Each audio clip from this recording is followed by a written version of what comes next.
Alors aujourd'hui, j'ai la lourde responsabilité de partager avec vous ce thème. Il n'est pas là. Alors de l'idée, si vous voulez, de la genèse de l'idée à la réalisation du projet. C'est un thème super important. Je vais vous expliquer pourquoi. Mon père me disait, quand je vivais encore chez lui, qu'il était étudiant. Je crois qu'il a fait des études en sciences éco, voilà. Il était encore étudiant quand il entendait souvent son nom à la radio. On l'appelait pour lui dire qu'il y avait du boulot pour lui dans certaines entreprises privées. Je crois à la CIR et dans d'autres sociétés. Et il se permettait, il avait le culot de décliner ces offres-là. Je ne sais pas s'il y a des étudiants ici. Il y en a combien qui, pendant que vous êtes étudiant, vous avez des offres et en plus que vous permettrez pardon, de décliner. Je ne sais pas si vous comprenez ce que je dis. Il n'y en a pas. Je pense, à ma connaissance, il n'y en a pas. Tout simplement parce que la réalité que nos parents ont connue, on ne connaît pas cette réalité-là aujourd'hui. Avant, on avait la possibilité, pendant qu'on était étudiant, pendant qu'on était encore à l'école, d'avoir un boulot qui nous attendait à la sortie. Ce n'est plus le cas aujourd'hui. Ce n'est plus le cas aujourd'hui. Et malheureusement, dans le système francophone, on a hérité d'un corpus de pensées. On a des pensées préétablies. On a essayé de définir la réussite. Donc la réussite, c'est un cheminement. C'est un ensemble d'étapes dans l'esprit de tout le monde ici. Il faut aller à l'école. Ensuite, il faut avoir ses diplômes. Après, il faut trouver un stage. Et puis, il faut avoir son premier boulot. Il faut faire carrière. Donc, il faut gravir les échelons dans des entreprises. Et puis, après quelques années, on pourra dire qu'on a réussi. Donc, quand on a une grosse voiture, une grosse maison, voilà, on a réussi. Donc, les gens, l'œil extérieur pourra justement, les yeux des autres, justement, pourront nous faire croire, nous faire comprendre qu'on est dans une position de réussite. Et comme je l'ai dit d'entrée, les réalités ne sont plus les mêmes. Et comme on est formaté de cette façon, si à un moment donné, dans le process que je viens de décrire tout à l'heure, on a un problème, c'est dit qu'on n'a pas pu terminer les études, ou on a terminé les études, on n'a pas pu trouver un stage, ou on a trouvé un stage, on n'a pas pu trouver un boulot. Quand dans ce cheminement-là, on rencontre un problème, vu qu'on a été formaté de cette façon, on est un peu perdu. On ne sait plus quoi faire.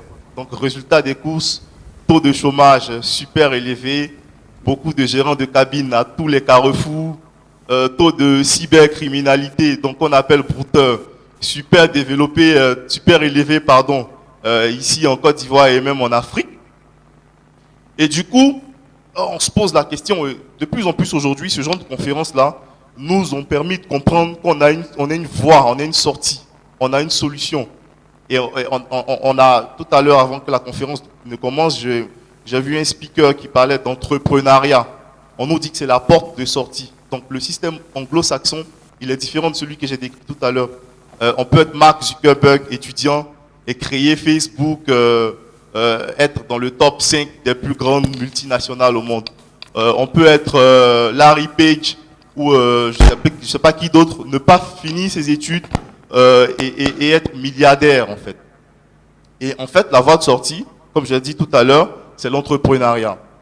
Mais l'entrepreneuriat, en fait, c'est le fait de créer, bien entendu, une société à partir d'une idée. Donc, du coup, on touche tout de suite, on pointe du doigt le thème qu'on a cet après-midi, c'est l'idée. Donc, comment on part d'une idée à la réalisation d'un projet. Mais avant, comment nous viennent les idées? Je pense que c'est un peu la question fondamentale qu'on se pose souvent. On a envie, on nous a dit qu'il faut entreprendre, mais comment j'entreprends? Comment me vient l'idée? C'est quoi l'idée qui va, ok, enfin, quelle idée je pourrais avoir qui va me permettre d'entreprendre et justement de donner du boulot et de payer mes impôts? Et donc je sais qu'il y a plusieurs écoles. Moi j'ai retenu 4 ou 5 points que je veux partager avec vous rapidement sur le process ou comment on pourrait avoir des idées. Donc le premier point, il faut déjà élargir son champ de connaissances.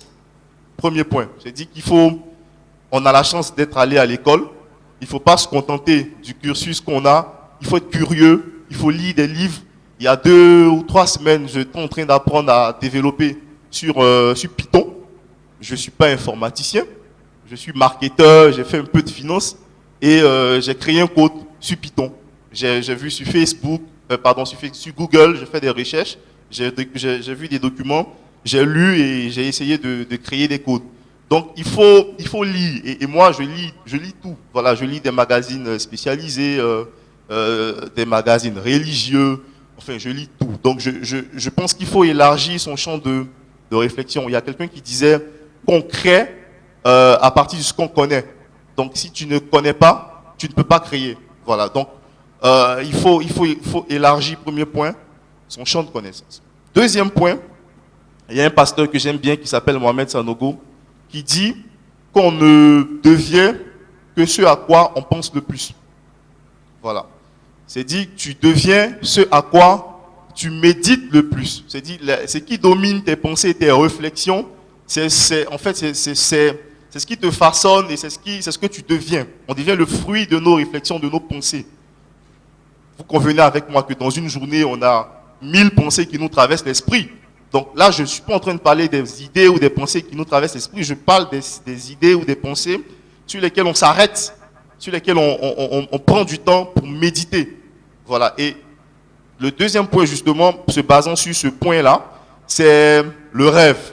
Voilà. Il faut arrêter d'être focus sur ce qui ne marche pas. Malheureusement, en Côte d'Ivoire, les jeunes Ivoiriens, quand on regarde un peu sur les réseaux sociaux, les gens ont tendance à rester focus sur ce qui n'est pas bien. Récemment, on a eu une attaque terroriste. Les gens se sont mis à attaquer le gouvernement, les policiers, les militaires, les gendarmes, la RTI, tout le monde. Voilà, on est focus sur les problèmes. On est focus sur les problèmes. Et justement, pour soi-même, on regarde ce qui ne marche pas. J'ai pas d'argent. Tout à l'heure, on a le speaker précédent a donné justement des idées qu'on a reçues et des personnes qui ont fait fi de ces idées-là pour réussir. Donc l'âge, la condition financière, voilà. Donc il faut arrêter de focaliser son esprit sur ce genre de choses et puis rêver. Il faut rêver. Moi, je sais pas, je pense que ça ne coûte rien de rêver, n'est-ce pas? Ça te coûte rien de rêver. Moi, j'ai eu la chance d'être un gros rêveur. Je suis un rêveur, je rêve. Depuis je suis au lycée, je rêve. Quand je ferme les yeux, quand je m'imagine, quand je me projette dans l'avenir, c'était un avenir radieux et glorieux que je me formatais dans mon esprit. Je me disais que j'allais réussir, j'allais être dans une grosse maison, j'allais construire une grande entreprise, j'allais embaucher des milliers de personnes et je nourrissais ce rêve-là. Et chaque fois, quand j'ai même des difficultés à l'école, quand j'ai une mauvaise note, quand je rentre pour me consoler, je me fais ce film-là avant de dormir. Mon avenir, ça sera ci, ça sera ça. Et je vous dis la vérité, naturellement, les choses se sont disposées devant moi en ma faveur. C'est métaphysique. J'ai fait aucun effort. Je n'étais pas brillant à l'école, du genre en premier de classe depuis la maternelle jusqu'en terminale, non, pas du tout. Mais chaque fois où il fallait être brillant pour passer à une étape supérieure importante, je l'étais. Voilà, j'ai jamais été premier de classe sauf en terminale. Voilà. Et en terminale, j'ai été premier et ça m'a permis de rentrer à l'INP, par exemple. Et après, quand je suis sorti de l'école, je n'ai pas jamais déposé de CV. Mon premier boulot, on m'a appelé, viens travailler. Et quand je quittais, que je partais ailleurs, pareil. Et c'est comme ça que les choses se disposent naturellement devant moi. Comment j'ai créé ma société? Je n'ai pas fait de business plan, je n'ai pas cherché un financement, je n'ai pas pleuré, je n'ai pas dit que les banques n'aident pas. J'étais assis là et on m'a dit, bon, viens, on crée une société. Voilà, les choses, voilà, c'est magique. Pourquoi? Parce que je rêve. Donc, le deuxième point, justement, il me semble qu'il ne me reste pas beaucoup de temps, il faut rêver. Et il faut arrêter, troisième point, de regarder ce qui ne marche pas. Regardez autour de vous, les gens ont des problèmes. Essayez d'imaginer, regardez les problèmes des gens et puis imaginez des solutions qu'on pourrait apporter aux problèmes des gens. Voilà, ça peut vous donner des idées de création d'entreprise. Quatrième point, on dit qu'en Afrique, on est dernier. C'est un bon point. Ça veut dire que les autres ailleurs ont fait quelque chose qu'on peut copier intelligemment. Quand je revenais j'ai fait un stage linguistique en Angleterre je suis revenu avec une idée de projet. J'ai beaucoup échoué, hein, ça va être le dernier point, il ne faut pas avoir peur de l'échec. Je suis revenu avec des idées de projet. Le premier projet, c'est que j'ai vu un magazine là-bas, c'était gratuit, ça n'existait pas ici, qui s'appelle le Friday Ad. C'était un magazine qui paraît tous les vendredis. C'est le rendez-vous en fait. Tu as toutes les petites infos, les petites annonces là-dedans. Et tu as envie d'acheter un animal, tu as envie de te faire un peu d'argent, tu cherches du boulot, tout ce que tu veux, tu l'as. Dans ce magazine-là, il était gratuit. Et ce magazine tournait bien, il vivait de la publicité. Je me suis dit, mais pourquoi on ne reproduirait pas un modèle ici? Donc quand je suis venu, j'en ai parlé à 2 ou 3 personnes qui m'ont découragé. Et quelques temps après, il y a eu des magazines gratuits qui ont commencé. Je me suis dit aussi, mais je ne peux pas entreprendre. C'est vrai, j'ai pas mal d'idées, mais je peux pas. J'ai besoin de gagner 500 000 francs tous les mois pour assurer mes charges et tout. Si je dois laisser ça, est-ce que je suis sûr que tout de suite je peux? Donc pour régler ce souci-là, j'ai des amis et moi, on a créé une société qui s'appelait 18h30. On travaille pour les gens jusqu'à 18h et à 18h30, on travaille pour nous-mêmes.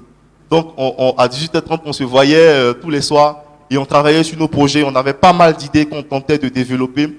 Ça n'a jamais abouti. Donc j'ai échoué aussi là. Voilà. Mais je ne me suis pas arrêté.